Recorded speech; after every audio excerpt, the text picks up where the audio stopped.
¿Has escuchado hablar del brontosaurio, el estegosaurio o el triceratops? ¿Te has preguntado quiénes fueron las personas que lo descubrieron? Todos estos grandes animales y más fueron descubiertos entre 1870 y 1890.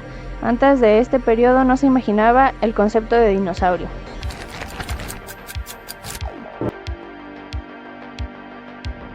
La historia de hoy se da entre Othniel Charles Marsh y Edward Winker Cope, quienes encabezaron la época de oro de la paleontología, ciencia que estudia los fósiles y como contexto estaban en América del Norte. Entre los dos había una brutal rivalidad, y por eso la Guerra de los Huesos, la cual los dejaría social y económicamente empobrecidos. La acalorada rivalidad entre los dos paleontólogos llevó a grandes descubrimientos fósiles, pero también a una edad oscura y deshonesta en cuanto a sus métodos. En un comienzo Cope y Marsh eran amigos y colaboradores. Se conocieron en Berlín en 1864, cuando viajaban por Europa para profundizar en sus conocimientos científicos y de paso librarse de la Guerra de Secesión. Pasaron un par de días de amistad y luego en casa se escribieron y visitaron en algunos yacimientos juntos. Hasta se dedicaron a especies. Cope invitó a Marsh a su expedición de fósiles en Nueva Jersey. Cuando vio la cantidad de huesos que aún no se habían recuperado del sitio, Marsh pagó a los excavadores para que le enviaran cualquier hallazgo interesante en lugar de a su amigo Cope, y ahí dio comienzo la Guerra de los Huesos. Hay especulaciones de por qué le hizo eso a su amigo, y una es que Marsh era un académico de Yale, donde era profesor de paleontología, y no confiaba en las capacidades de su colega, pues tenía poca educación en el área. Otra especulación es que estaba celoso de su colega, porque era más joven, era más apuesto, encantador y además venía de una familia cuáquera rica de Pensilvania, mientras que la familia de Marsh en el estado de Nueva York era pobre. Sus diferencias también llegaron al plano científico. Cope era un firme defensor del neolamarquismo, mientras que Marsh apoyaba la teoría de Charles Darwin de evolución por selección natural. Incluso cuando eran amigos tenían una tendencia a despreciarse sutilmente. Su duelo académico tuvo como escenario el viejo y salvaje oeste, pues se había impulsado la recolección de fósiles en lugares como Texas, Colorado y Wyoming, pero era peligroso por las bandas de forajidos que en los años 19 y 20 dominaron el área. Pero también estaba en conflicto con los pueblos nativos americanos que estaban siendo desplazados por los blancos y obligados a vivir en reservas, y así continuaba también el Gold Rush o fiebre del oro que también se estaba expandiendo. Algunas de las técnicas que usaron los cazadores de fósiles en las canteras se parecían a las tácticas usadas por los desperados. Estos desperados eran forajidos o delincuentes. Habían rumores de peleas a pedradas, de canteras que eran dinamitadas para evitar que otros accedieran a ellas. Lejos de las canteras, Cope en Filadelfia y Marsh en New Haven, donde seguían despotricando el uno al otro, gastando tiempo y dinero atacando, desacreditándose y buscando terminar con la credibilidad del otro, recurrieron al sabotaje y la corrupción, para dejar al otro sin financiación para sus proyectos. Querían superar al otro en el campo. Cope utilizó el dinero de su familia para financiar la publicación de sus trabajos. Marsh convenció a su tío de que construyera el Museo Peabody de Historia Natural y consiguió el cargo de director del museo, donde pudo exhibir sus hallazgos. Eso, junto con la herencia que recibió de su tío Peabody cuando este murió en 1869, hizo posible que Marsh disfrutara de una cómoda posición financiera, aunque debido en parte a la visión estricta que tenía su tío del matrimonio, Marsh permaneció soltero toda su vida. Ellos dos se hicieron famosos no tanto por sus descubrimientos y aportes, sino por su rivalidad. Marsh llegó a dinamitar una cantera a fin de que Cope no pudiera recolectar fósiles. Entonces Cope montó una campaña de prensa contra él, denunciándole por ignorancia, plagio y por usar negros en la redacción de sus artículos científicos. En otra ocasión, usando seudónimos, dos trabajadores de Union Pacific Railroad alertaron a Marsh de sus hallazgos fósiles. Esto porque estaban construyendo el ferrocarril y salieron muchos fósiles de ahí. Entonces, insinuando que podrían llegar a un acuerdo con Cope si Marsh no ofrecía un pago generoso, fiel a su forma de actuar, envió a otro agente que hizo los arreglos financieros necesarios.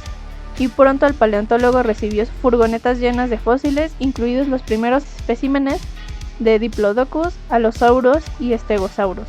Cope envió a su propio agente hacia el oeste, y cuando estas negociaciones resultaron infructuosas, posiblemente porque no estaba dispuesto a pagar el suficiente dinero, le ordenó que se involucrara en el robo de fósiles delante de las narices del propio Marsh.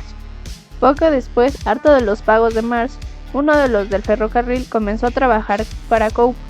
Durante los siguientes años se dedicaron a destruir deliberadamente fósiles no recolectados y sitios de fósiles para mantenerlos fuera de las manos del otro, espiarse en excavaciones del otro, sobornar empleados e incluso robar huesos directamente. Una consecuencia de la guerra fueron los errores vergonzosos que tuvieron por apresurar conclusiones con tal de ganarle y mostrarse superiores al otro. A Marsh le gustaba relatar cómo durante su juventud su rival una vez le había pegado la cabeza de un dinosaurio sobre su cola. Llamó al espécimen el Asmosaurus.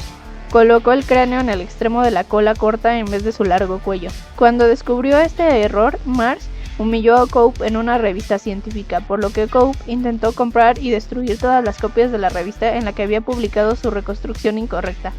Lo que ocurrió es que cuando Marsh encontró los restos del brontosaurio estaban mezclados con fósiles del camarosauro, y por accidente colocó el cráneo del camarosaurio en el esqueleto del brontosaurio. La historia de el Asmosaurus ciertamente contribuyó a la enemistad de ambos paleontólogos. Sin embargo, él también tenía errores, como cuando anunció en 1877 que había descubierto un nuevo gigante dinosaurio bautizado como Titanosaurio, sin saber que el nombre ya existía. Replicó su trabajo con un nuevo nombre para el dinosaurio. Le puso Atlantosaurio, al que categorizó como una nueva familia de dinosaurios, afirmación que luego se disputaría. Marsh sufrió un gran error en su descubrimiento más famoso, que fue con el brontosaurio. Este fue motivo de controversia durante más de un siglo. En 1877 descubrió los restos de uno de los animales más grandes que habían existido en la Tierra. Lo llamó Apatosaurio y fue el primer gran saurópodo hallado en el mundo. 2 años después descubrió otra familia de dinosaurios gigantes a los que llamó brontosaurios. El brontosaurio no fue considerado como una especie distinta durante casi todo el siglo XX. En 1903, tras otro hallazgo de un esqueleto similar al del apatosaurio y el brontosaurio, científicos del Museo Field de Chicago determinaron que en realidad ambas especies pertenecían a la misma familia. Así el brontosaurio pasó a llamarse Apatosaurio excelsus, especie que se había hallado primero. En 2015, un minucioso estudio realizado por los científicos de la Nueva Universidad de Lisboa, en Portugal, que compararon las diferencias entre muchas especies de saurópodos que habían sido descubiertas hasta la fecha, determinó que Marsh había estado en lo correcto. El brontosaurio fue nuevamente reconocido como una especie diferente al apatosaurio y el popular dinosaurio recuperó su nombre más famoso. Cope murió en 1897, pero prolongó la guerra de los huesos incluso desde la tumba. Una de sus últimas peticiones fue que diseccionaran su cabeza después de muerto, para ver el tamaño de su cerebro, pues estaba seguro de que era más grande que el de Marsh. Marsh rechazó el desafío y hasta hoy la cabeza no examinada de Cope está almacenada en la Universidad de Pennsylvania. Como ya había comentado, Marsh permaneció soltero y en la profesión corría el chascarrillo de que manejaba muchos huesos pero nunca consiguió una costilla. Cope se casó y tuvo una hija. Parece haber sido un don Juan y de hecho hay quien ha atribuido su muerte a la sífilis, contraída durante las expediciones paleontológicas. Ninguna mujer estaba a salvo de Cope a menos de 8 millas, dijo un amigo. Otros, sin embargo, atribuyen su fallecimiento a que se automedicaba los problemas gastrointestinales, ingiriendo el formaldehído. Ambos hicieron cosas sorprendentes, como que Marsh fue amigo de Nube Roja, el líder de los Sioux, que llamaba al científico jefe Gran Hueso. Y también fue amigo de Buffalo Bill, que le hizo de explorador en una de sus expediciones.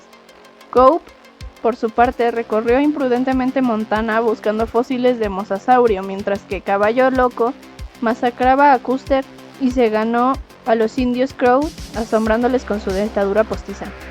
Ambos cayeron muy bajo, en el engaño, burla, calumnia, soborno, intentaron robarse el uno al otro, se espiaron, destruyeron restos para que no los encontrara el rival, e incluso cuadrillas de buscadores de fósiles que no dudaron en emplear la violencia para conseguir o retener sus predios. Llegaron hasta a usar sus revólveres. Eran tiempos rudos y la pelea de los cazadores de dinosaurios parecen una mezcla entre el western y Parque Jurásico.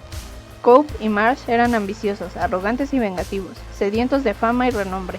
Les corroyeron los celos, la envidia y la desconfianza. La competencia sacó a relucir lo peor de ambos. Cope llegó a escribir que le gustaría ver a Marsh empalado en los cuernos de un Monoclonius Spinoceros.